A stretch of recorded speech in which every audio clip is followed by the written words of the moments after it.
जैसे ज्याचे कर्म तैसे फळ देतो भगवंत, याचीच प्रचिती शनी शिंगणापूरला येत असते. नुकतंच शनी महाराजांचं दर्शन घेऊन हा व्हिडिओ करण्यामागचं कारण म्हणजे साडेसातीची भीती जी समाजामध्ये दाखवली जाते. तर साडेसाती प्रत्येक मनुष्य जीवाला अटळ असते आणि साडेसाती येण्यामागचं कारण म्हणजे जीवाला शिवाची ओळख होत असते.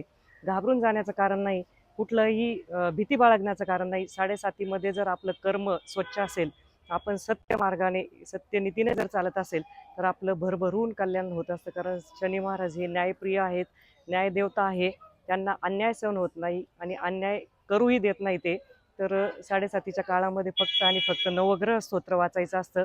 वर्षातून एकदा शनी महाराजांचा कृपा आशीर्वाद घेण्यासाठी शनी शिंगणापूरला आलं तर बेस्ट.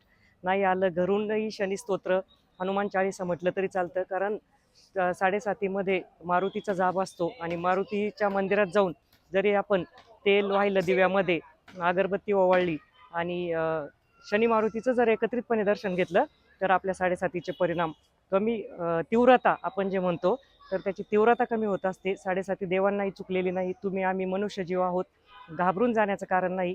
साडेसातीमध्ये आपल्याला खूप खऱ्या गोष्टींची जाणीव शनी महाराज करून देत असतात. चुकीचे आणि वाईट लोक आपल्यापासून आपोआप बाजूला होत असतात आणि आपण जर चुकीचं कर्म केलं, आपण जर वाईट वागलो, खोटं वागलं, तर आपल्याला शनी महाराजांची काठी बसल्याशिवाय राहत नाही. तर शनेश्वराय नमः. नीलांजन समाभासम रविपुत्रम यमाग्रजम छाया मार्तंड संभूतम तम नमामि शनेश्वरम.